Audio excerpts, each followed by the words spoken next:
ओम शांति। अॼु जी भली तारीख़ 19/10/2024। मिठा मिठा बाप दादा चवनि था, मीठी मीठी ॿार सदा ख़ुशी में रहो त यादि जी यात्रा सहज थी वेंदी। यादि सां ई 21 जन्मनि जे लाइ पुण्य आत्मा ठहींदासीं। सदा ख़ुशी में रहो त यादि जी यात्रा सहज थी वेंदी। यादि सां ई 21 जन्मनि जे लाइ पुण्य आत्मा ठहींदो। प्रश्न: तव्हांजे सभिनि खां सुठो सर्वेंट व ग़ुलाम केरु आहे? उत्तर: नेचुरल क्लैमिटी साइंस जी इन्वेंशन, जंहिंसां सॼे विश्व जो किचिड़ो साफ़ थी वेंदो। ये तव्हांजी सभिनि खां सुठा सर्वेंट व ग़ुलाम आहिनि, जो सफ़ाई में मददगार ठहींदा आहिनि। सॼी प्रकृति तव्हांजे अधिकार में रहंदी। नेचुरल क्लैमिटीज़ व साइंस जी इन्वेंशन, जंहिंसां सॼे विश्व जो किचिड़ो साफ़ थी वेंदो। ये तव्हांजे सभिनि खां सुठी सर्वेंट व ग़ुलाम के नेचुरल क्लैमिटीज़ और साइंस, जो सफ़ाई में मददगार ठहींदी आहे। सॼी प्रकृति तव्हांजे अधिकार में रहंदी आहे। ओम शांति। मिठे मिठे रूहानी ॿार छा करनि था? युद्ध जे मैदान में बीठा आहियो न? बीठा त न, तव्हां त वेठा आहियो। तव्हांजी सेना केॾी सुठी आहे न। इनखे चइबो आहे रूहानी बाप जी रूहानी सेना। इनखे चइबो आहे रूहानी बाप जी रूहानी सेना। रूहानी बाप सां गॾु योग लॻाए करे रावण ते जीत पाइणी आहे। रूहानी बाप सां गॾु योग लॻाए करे रावण अर्थात विकार बुराइनि ते जीत पाइण जो केतिरो सहज पुरुषार्थ कराईंदा आहिनि बाबा। तव्हांखे चइबो आहे गुप्त वॉरियर्स, गुप्त महावीर। असां आहियूं गुप्त वॉरियर्स, गुप्त महावीर। 5 विकारनि ते तव्हां विजय पाईंदा आहियो न। उन में बि पहिरियों आहे देह अभिमान। बाप विश्व ते जीत पाइण व विश्व में शांति स्थापना करण जे लाइ केतिरी सहज युक्ति ॿुधाईंदा आहिनि। बाबा विश्व ते जीत पाइण व विश्व में शांति स्थापना करण लाइ केॾी सहज युक्ति ॿुधाईंदा आहिनि। तव्हां ॿार बिगर ॿियो कोई न ॼाणंदो है न। बाबा असांखे इहा विजय प्राप्त करण लाइ केॾी सहज युक्ति ॿुधाईंदा आहिनि। इन ते तव्हां ॿार बिगर ॿियो कोई ॼाणंदो न आहे। तव्हां विश्व में शांति जो राज्य स्थापना करो था न। हुते अशांति दुख रोग जो नाम निशान न हूंदो आहे। ये पढ़ाई तव्हांखे नई दुनिया जो मालिक ठाहींदी आहे। ये पढ़ाई असांखे नई दुनिया जो मालिक ठाहींदी आहे। बाप चईंदा आहिनि मिठे मिठे ॿार, काम ते जीत पाइण सां तव्हां जगत जी 21 जन्मनि जे लाइ जगत जी ठही वेंदो। ये ॾाढी सहज ॻाल्हि आहे। तव्हां आहियो शिव बाबा जी रूहानी सेना। राम जी हिते ॻाल्हि न आहे, कृष्ण जी बि ॻाल्हि न आहे। राम चइबो आहे परमपिता परमात्मा खे। बाक़ी उहो जो राम जी सेना आदि ॾेखारींदा आहिनि, उहो सभु रॉन्ग आहे। गायन बि आहे न, ज्ञान सूर्य प्रगटिया अज्ञान अंधेर विनाश। कलयुग घोर अंधियारो। केतिरो लड़ाई झगड़ो महामारी आहे न। सतयुग में इहा हूंदो न आहे। तव्हां पंहिंजो राज्य ॾिसो कीअं स्थापना कंदा आहियो। कोई बि हथ पांव हिन में न हलाईंदा आहियो। इन में देह जो भान तोड़णो आहे। हिन में देह जो भान तोड़णो आहे। बाबा चवनि था घर में रहंदे हुए त बि पहिरियों इहे यादि करो, असां आत्मा आहियूं, देह नहीं। तव्हां आत्मायूं 21 जन्म भोगदियूं आहियो। हाणे तव्हांजो ये अंतिम जन्म आहे। पुराणी दुनिया ख़त्म थियणी ई आहे। इनखे चइबो आहे पुरुषोत्तम संगम युग। हिनखे चइबो आहे पुरुषोत्तम संगम युग जो लीप युग। चोटी नंढी हूंदी आहे न, ब्राह्मणनि जी चोटी मशहूरु आहे। बाप केतिरो सहज सम्झाईंदा आहिनि। तव्हां 21 जन्म 5000 वर्ष खां पोइ अची करे बाप सां इहा पढ़ंदा आहियो राजाई प्राप्त करण लाइ। एम ऑब्जेक्ट बि सभिनि जी साम्हूं बीठी आहे। शिव बाबा सां असांखे इहा ठहिणो आहे। हा ॿार छो न ठहींदव, सिर्फ़ु देह अभिमान छॾे पंहिंजे खे आत्मा सम्झी मुझ बाप खे यादि करो त पाप कटिजी वेंदा। तव्हां ॼाणंदा आहियो हिन जन्म में पावन ठहिण सां 21 जन्म पुण्य आत्मा ठही वेंदा, पोइ उतराई शुरू थी वेंदी आहे। इहे बि ॼाणंदा आहियो असांजो ही 84 जो चक्कर आहे। सॼी दुनिया त न ईंदी न हिन 84 जे चक्कर में। 84 जे चक्कर वारा ऐं हिन धर्म वारा ई ईंदा, हिन में सॼी दुनिया न ईंदी। जेका 84 जो चक्कर वठंदा ऐं हिन धर्म वारा ई ईंदा 84 जे चक्कर में। सत्युग त्रेता बाप ई स्थापना कंदा आहिनि जो हाणे करनि था। पोइ द्वापर कलयुग रावण जी स्थापना आहे। रावण जो चित्र बि आहे न, मथे में गधे जो शीश आहे, विकारी टट्टू ठही वेंदा आहिनि। तव्हां सम्झंदा आहियो असां छा हुयासीं। इहो आहे पाप आत्माउनि जी दुनिया।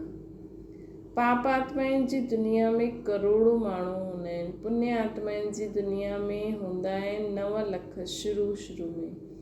तव्हां हाणे सॼे विश्व जा मालिक ठहींदा आहियो। इहे लक्ष्मी नारायण विश्व जा मालिक हुया। स्वर्ग जी बादशाही त ज़रूरु बाप ई ॾींदा न। बाप चईंदा आहिनि मां तव्हांखे विश्व जी बादशाही ॾियणु आयो आहियां, हाणे पावन ज़रूरु ठहिणो।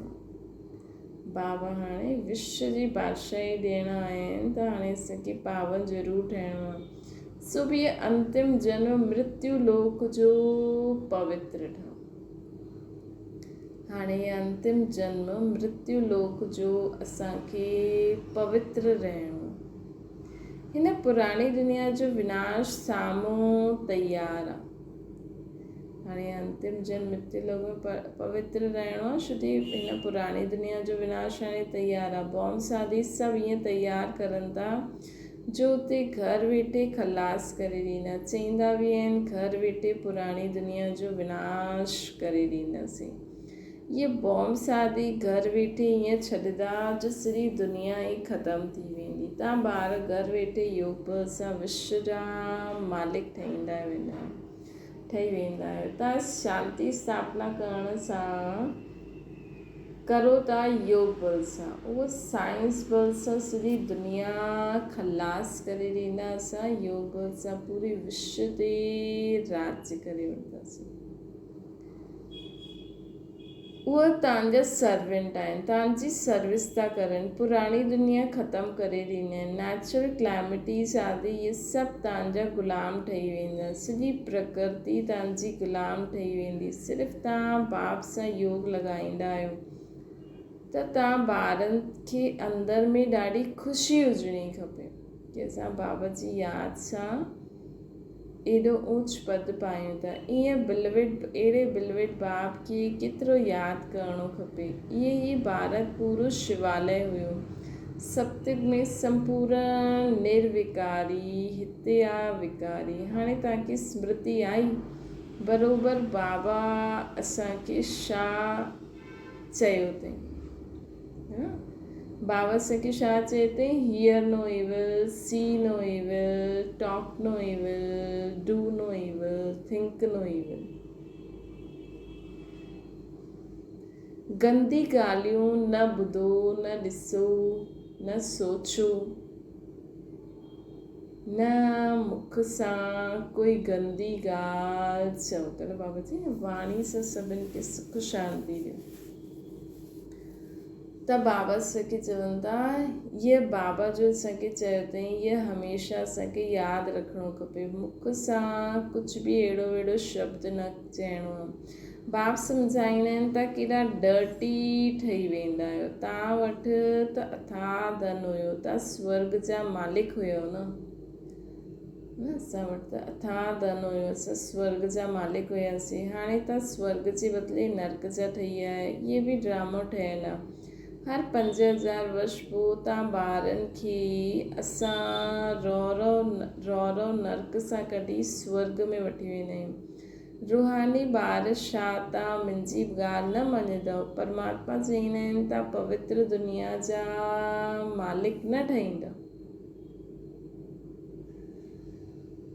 त विनाश त ज़रूरु थींदो। हिन योग सां ई तव्हांजा जन्म जन्मांतर जा पाप कटजंदा।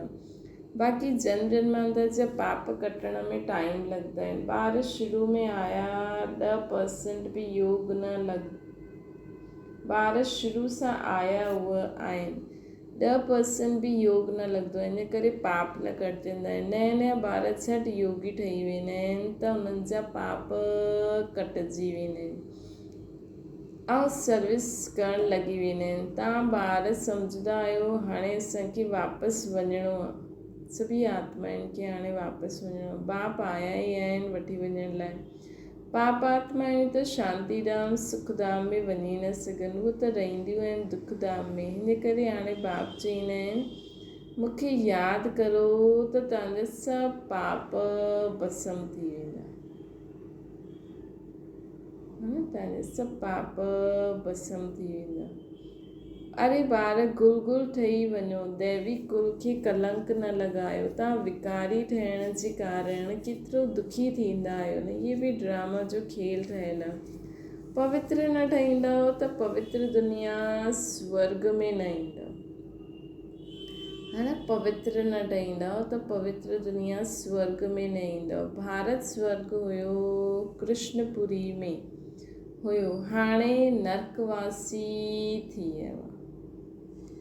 पवित्र न ठहींदव त पवित्र दुनिया स्वर्ग में न ईंदव। भारत स्वर्ग हुयो कृष्णपुरी में स्वर्ग हुयो, हाणे नर्कवासी आहे। त तव्हां ॿारनि खे त ॾाढी ख़ुशी सां विकारनि खे छॾिणो खपे।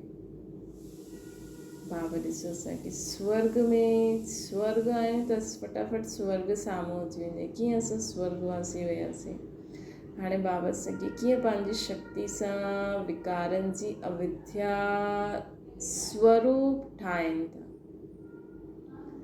असांखे हिकदमि विकारनि जी अविद्या ई थी वञे। विकार छा थींदा आहिनि उहो असांखे पतो ई न आहे। अहिड़ी स्थिति असांखे प्राप्त कराइनि था न बाबा चवनि था विष पीअण फट सां छॾिणो खपे। विख पीअण फट सां छॾे छॾो। विख पींदे पींदे तव्हां वैकुंठ में थोरी वञी सघंदव। हाणे इहे ठहिण लाइ तव्हांखे पवित्र ज़रूरु ठहिणो आहे। तव्हां सम्झाए सघंदा आहियो इन्हनि इहे राजाई कीअं प्राप्त कई? राजयोग सां ई राजाई प्राप्त कई। इहे पढ़ाई आहे न, जीअं बैरिस्टर योग सर्जन योग थींदो आहे न, सर्जन सां योग त सर्जन ठहींदासीं। इहा आहे पोइ भॻवानु वात्स्य। रथ में कीअं प्रवेश कंदा आहिनि, चवंदा आहिनि ॾाढे जन्मनि जे अंत में मां हिननि में वेही तव्हां ॿारनि खे नॉलेज ॾींदो आहे। कीअं बाबा हिन रथ में अची करे असांखे ज्ञान ॾींदा आहिनि, नॉलेज ॾींदा आहिनि। ॼाणंदा आहिनि इहे विश्व जा मालिक पवित्र हुया। बाबा ॼाणंदा आहिनि कि मुंहिंजा ॿार विश्व जा मालिक पवित्र हुया।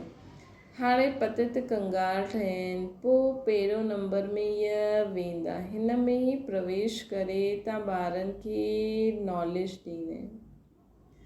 शिव बाबा ब्रह्मा बाबा में प्रवेश करे असांखे इहा नॉलेज ॾींदा आहिनि। बेहद जो बाप चवंदा आहिनि ॿार पवित्र ठहो त तव्हां सदा सुखी ठही वेंदव। सतयुग में अमरलोक, द्वापर कलयुग मृत्यु लोक आहे।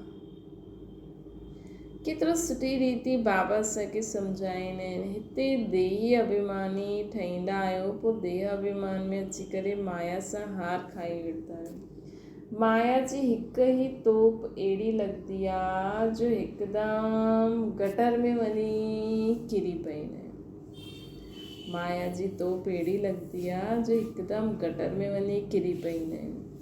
इन्हनि में मतिलबु विकार में हली वेंदा आहिनि। बाबा चईंदा आहिनि न, विकार में वञणु मतिलबु गटर में वञणु।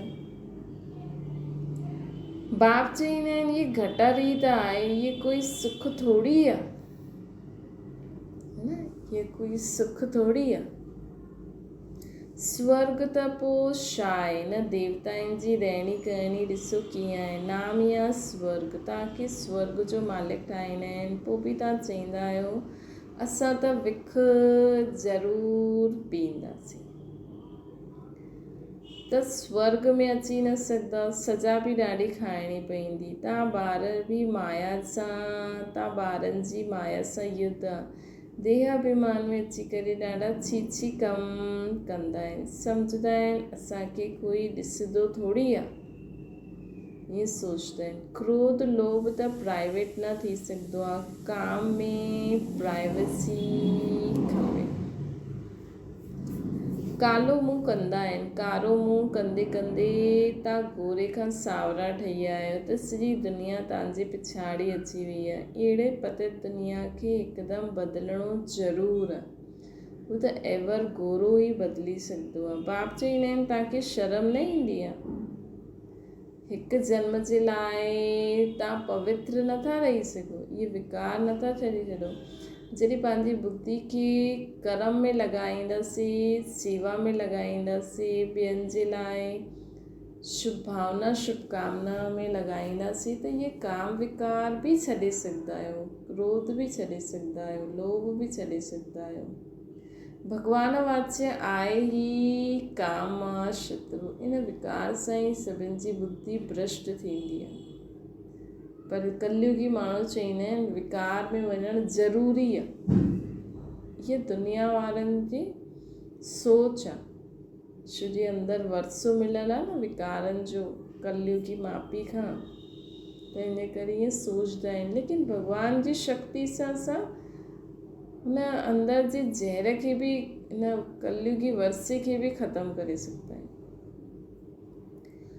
वास्तव में त स्वर्गवासी हुयो, वास्तव में त स्वर्गवासी हुयो त ॾाढा ई धनवान हुयो। जॾहिं असां स्वर्गवासी हुयासीं त ॾाढा ई धनवान हुयासीं, ॻाल्हि न पुछो। ॿार चईंदा आहिनि बाबा असांजे शहर में हलो, छा काटन जे जंगल में बंदरनि खे ॾिसणु हलां? तव्हां ॿारनि खे ड्रामा अनुसार सर्विस करणी आहे, ॻायल आहे न फादर शोज़ सन। ॿारनि खे वञी करे सभिनि जो कल्याण करणो।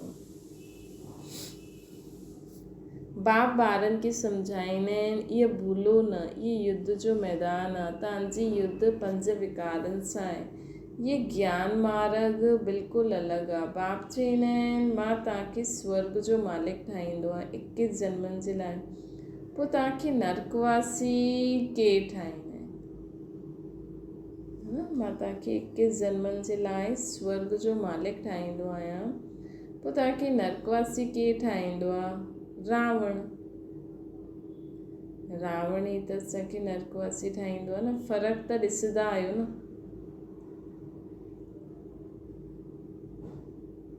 जन्म जन्मांतर तव्हां भक्ति मार्ग में गुरु कया, मिलियो त कुझु न। जन्म जन्मांतर तव्हां भक्ति मार्ग में गुरु कया, मिलियो त कुझु न। हिनखे चइबो आहे सतगुरु। शिव बाबा आहे सतगुरु। सिख माण्हू बि चईंदा आहिनि सतगुरु अकाल मूर्त, उन्हनि खे कॾहिं कोई काल न खाई सघंदो आहे। उहो सतगुरु त कालनि जो काल आहे। शिव बाबा सतगुरु। बाप चईंदा आहिनि मां तव्हां सभु ॿारनि खे कालनि जे पंजे सां छुड़ाइण आयो। सतयुग में पोइ काल ईंदो ई न आहे, उनखे अमरलोक चइबो आहे। हाणे तव्हां श्रीमत अमरलोक सतयुग जा मालिक ठहो था। तव्हांजी लड़ाई ॾिसो कीअं आहे, सॼी दुनिया हिक ॿिए में लड़दी झगड़दी रहंदी आहे। तव्हांजी पोइ लड़ाई आहे 5 विकार रावण सां। युद्ध आहे न, उन्हनि ते जीत पाईंदा। इहा आहे अंतिम युद्ध। बाप चईंदा आहिनि मां ग़रीब निवाज़ आहियां, हिते ईंदो ई आहियां ग़रीब, हिते ईंदा ई ग़रीब आहिनि। साहूकारनि जी त तक़दीर में ई न आहे, उन्हनि खे त धन जो ई एॾो नशो रहंदो आहे कि मगरूर रहंदा आहिनि। इहे सभु ख़त्म थी वञिणो आहे, बाक़ी थोरो समय आहे। ड्रामा जो प्लान आहे न, इहे एतिरा बॉम्ब शादी ठाहिया आहिनि, उहो कमु त ज़रूरु ईंदा न। पहिरियों त लड़ाई बाणनि सां, तलवारनि सां, बंदूकनि आदि सां हलंदी हुई। पहिरियों लड़ाई हिननि सां हलंदी हुई। हाणे त बॉम्ब्स अहिड़ी चीज़ निकिती आहे जो घर वेठे ई खलास करे ॾींदा। ये चीज़ कोई रखण जी थोरी ठाहियूं आहिनि, केसि ताईं रखंदा। बाप आया आहिनि त विनाश बि ज़रूरु थियणो आहे। ड्रामा जो चक्कर फिरंदो ई रहंदो आहे। तव्हांजी राजा जी ज़रूरु स्थापना थियणी। ये लक्ष्मी नारायण कॾहिं लड़ाई न कंदा आहिनि, पर शास्त्रनि में ॾेखारिया अथनि असुर ऐं देवताउनि जी लड़ाई थी, परंतु उहा सतयुग जा, उहो कलयुग जा।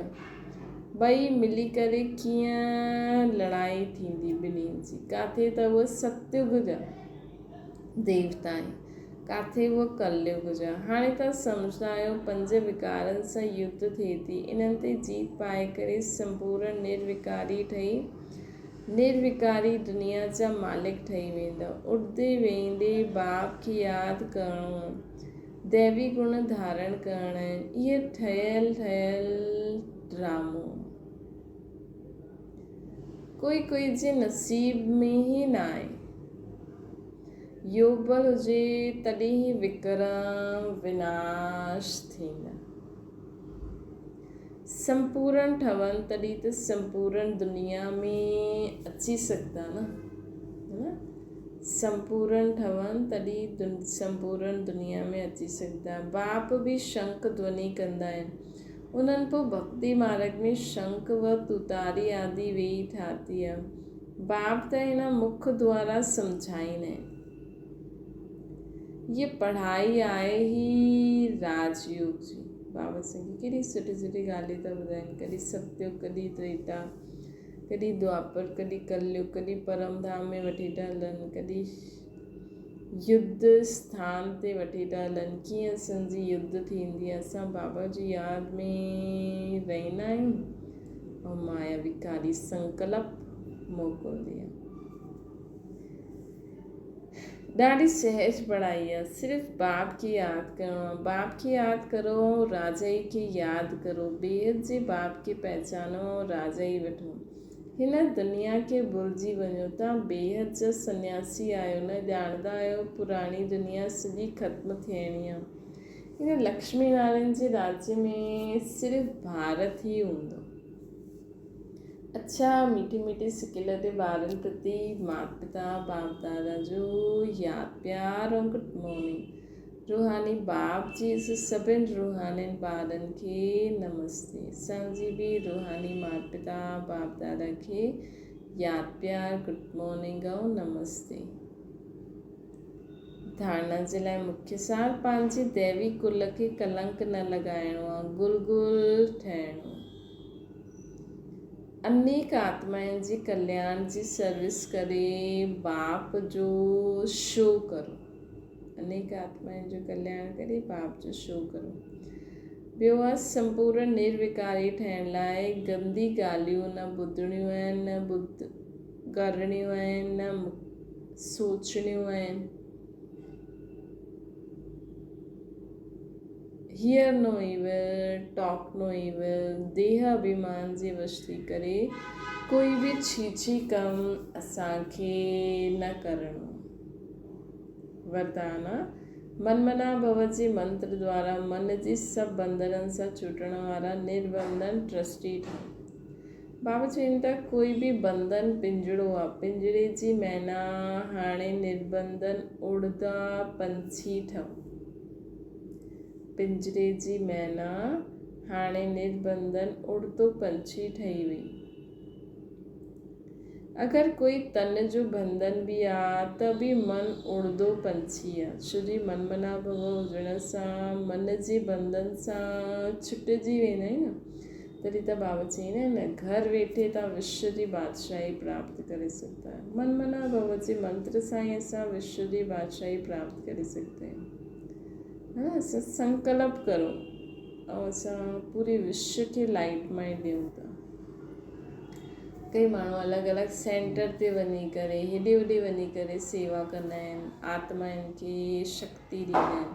असां घर वेठे संकल्प करो विश्व जी सर्व आत्माउनि खे सुख शांति जी किरणियूं मिलनि थियूं, सभिनि जी बुद्धि शुद्ध थी थींदी वञे, सभई आत्माऊं विकार बुराई सां मुक्त था थींदा वञनि। घर वेठे तव्हां पूरी विश्व खे पंहिंजे साम्हूं इमर्ज करे ऐं उन्हनि खे क्लास करायो। थी वियो न। तन जो बंधन बि आहे, लेकिन मन त उड़ंदो पंछी आहे। छो जी मनमना भव थियण सां मन जा बंधन छुटी वेंदा आहिनि। प्रवृत्ति खे संभालते बि बंधन ट्रस्टी थी करे संभालण वारा सदा निर्बंधन रहंदा आहिनि। गृहस्थी माना बोझ वारा कॾहिं उड़ी न सघंदा आहिनि, लेकिन ट्रस्टी आहे त निर्बंधन सदा उड़ती कला सां सेकेंड में विश्व खे लाइट में ॾियो, सेकेंड में परम धाम में स्वीट होम में पहुची वञो, सेकेंड में पंहिंजी सत्युगी दुनिया में पहुची वञो, है न। त इनखे चइबो आहे सदा उड़ंदो पंछी। सेकेंड में हाणे सां संकल्प कयो बुद्धि द्वारा परम धाम में बाबा वटि। पोइ हाणे द्वारा बाबा सां गॾु पूरे विश्व में लाइट माइट था ॾियूं। हाणे असां सत्युगी दुनिया में पहुची वियासीं। बसि इहे ई त करिणो आहे। इन सां ई त विश्व जी बादशाही मिलंदी वेंदी। स्लोगन आहे उदासी खे पंहिंजी दासी ठाहे छॾियो, उनखे चहिरे ते न अचणु ॾियो। उदासी खे पंहिंजी दासी ठाहे छॾियो। चैलेंज करो, जीअं माण्हू चैलेंज कंदा आहिनि न, मां बि ॾिसां थी तूं हीअं कीअं थो करे, त हूअं ई उदासी खे बि चैलेंज करो कि हाणे तूं उदासी मूं वटि न अची सघंदी आहे। हुनखे पंहिंजे चहिरे ते अचणु न ॾियो। सदा ख़ुशनुमा चहिरो, सदा ख़ुशी में रहण वारो चहिरो सर्विस कंदो आहे। सदा ख़ुशी में रहण वारो चहिरो दुआयूं जमा कंदो आहे, पुण्य जो खातो जमा कंदो आहे। अच्छा, ओम शांति। बाबा खे यादि करो।